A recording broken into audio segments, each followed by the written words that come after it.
Next time on Adventures in Heels. And then I was like, oh my God, I got to get an insurance broker to get this. And now you can go into the tactics and come up with course of action. Yes. If you Google, things you need to know when you're starting a business, it'll say, protect yourself.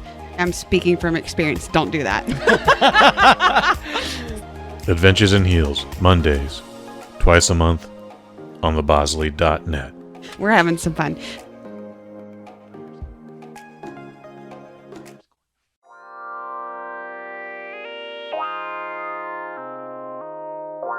My man Junior on the motherfucking beat with some straight up heat. Kush Hayes Show. Kush Hayes Show. The Kush Hayes Show. The Kush Hayes Show. Microdose. What's good, y'all? Kush Hayes here, coming to you with the Microdose for the week. Doing a little review today. Today we're going to talk about Color Out of Space. It's directed by Richard Stanley. If you don't know who he is, he's done a bunch of sci-fi horror cult classics. He was going to do the remake of The Island of Dr. Moreau once upon a time back in the day and somehow got fired. And then John Frankenheimer took over and took all the credit. Super interesting story on that. There's a documentary out about that whole experience that he went through. I haven't seen it yet, but it looks good and I'm interested in the story, and it's probably better than what the movie ended up being anyways. But we're not talking about The Island of Dr. Moreau. We're talking about Color Out of Space. Not to be confused with The Color Out of Space. There's no the there. It's just Color Out of Space. Basically, a meteorite falls from the sky, lands in the backyard of some alpaca farmers in rural Anytown, USA. And it's an outdated story. Ultimately, it's just... I'm pretty sure most meteorites, when they crash, there's no investigation, there's no CDC, there's no worries of any contamination or alien particles, etc., but this rock is glowing purple most of the time, and that should just be a flag right there. A purple flag, a red flag, whatever flag you want to make it to be. Make it your flag. Immediately, it affects everybody in the house differently. Dad is haunted by the smell of decomposing flesh from a cancer ward. Mom becomes even more fanatical about her career. One of the sons is just constantly losing time. He's constantly instructed to put the alpacas back in the barn, and every time he does, somehow they end up getting out, and he's just, ugh. Daughter is over emotional when she's not losing time. And the youngest son thinks he's talking to somebody in their well. Lots of hallucinations. The meteorite eventually sinks into ground, contaminates the water. It's in the mist. It's in the trees. They're eating the vegetables that they grew in their own backyard. That's contaminated. This story would absolutely not happen today. Having said all that, it's a beautiful movie. I wouldn't call it a horror movie, although there are absolutely themes of horror. There's some creatures that feel like they were taken directly out of John Carpenter's The Thing. So very grotesque there. Yeah, there's some gore, some fingers get chopped off. There's some gunshots and some blood spatter. But I wouldn't call this movie a horror movie, at least not with the shit I've seen. Definitely a science fiction, but only in the fact that a rock fell from the sky and landed in the backyard, and the only guy on scene with any kind of science knowledge is a hydrologist. Not even a geologist, the hydrologist. Yeah, 3 blueberries. A very low 3 blueberries. I should give it should probably even just trim back more of the fat and just give it 2, but 3 out of 5 blueberries. It's a very beautiful film.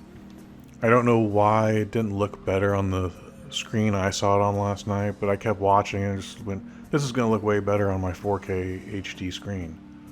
And I may be completely wrong about that. I have no desire to see this movie again, despite how beautiful it was. Nick Cage gives the over-the-top performances that's, when it should be dramatic, is making people laugh. The kids are fine. Madeline Arthur. The daughter I thought was the blonde chick from Mr. Robot. Turns out she is not. She's got a decent little resume there, but nothing I've seen. The biggest movie I know of on her list is Big Eyes. Tommy Chong makes an appearance in this. Why, I don't know. He plays a squatter in the woods who has managed to tap into the grid with solar power panels that are strong enough they're able to power surveillance cameras, as well as the lights in his little shack, as well as the radio, etc., etc. It's unclear why Tommy Chong is in this. He's not bad. In fact, his scenes are all really good. But I don't understand what the stunt casting on that was. They talk about smoking weed, but there's no weed smoke, no weed smoking. You see the boy walk out of one of the stalls in the barn as smoke is pouring out of it. That's about the closest you get to it. Yeah, color out of space. 3 out of 5 blueberries. It's in limited release. It should be on streaming platforms in no time. Maybe you want to rent it at home. I see no real reason to go out of your way to see this in the theater. And that's the Microdose review. Check me out on Twitter at Kush_Hayes. Thank you to everybody who checked out our brand new series, Adventures in Heels with Amanda Thomas. It's the #1 show on the Bosley Network right now. Hope you can tune in for episode 2 coming February 3rd. I'm also going to try and weave some microdoses of that show into existence, just so you get a little taste. Microdose, now on its own RSS feed. Kush Hayes show coming out every Thursday. We literally just dropped an episode covering 2 movies, The Gentleman and The Turning. The Gentleman by STX Entertainment, The Turning by Universal Studios. Both movies came out today, Friday, January 24th, 2020. You can find that Kush Hayes show up now, as well as Top Surprises of 2019, Bombshell, Jumanji The Next Level, and the very popular Ford vs. Ferrari. Folks, I've been Old Iron Lung here. I am So Loco. Take us home. Microdose.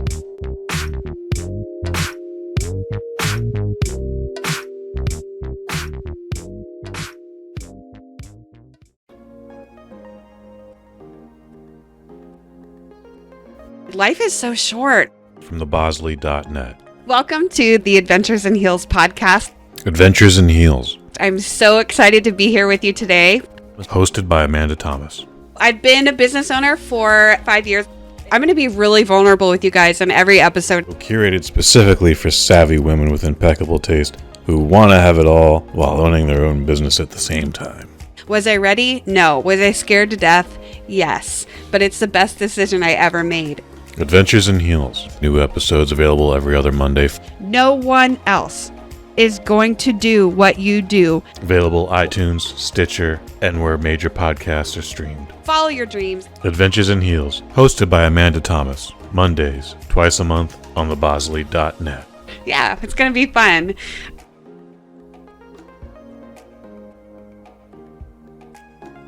thebosley.net. Sit, Bosley, sit. Color of Night.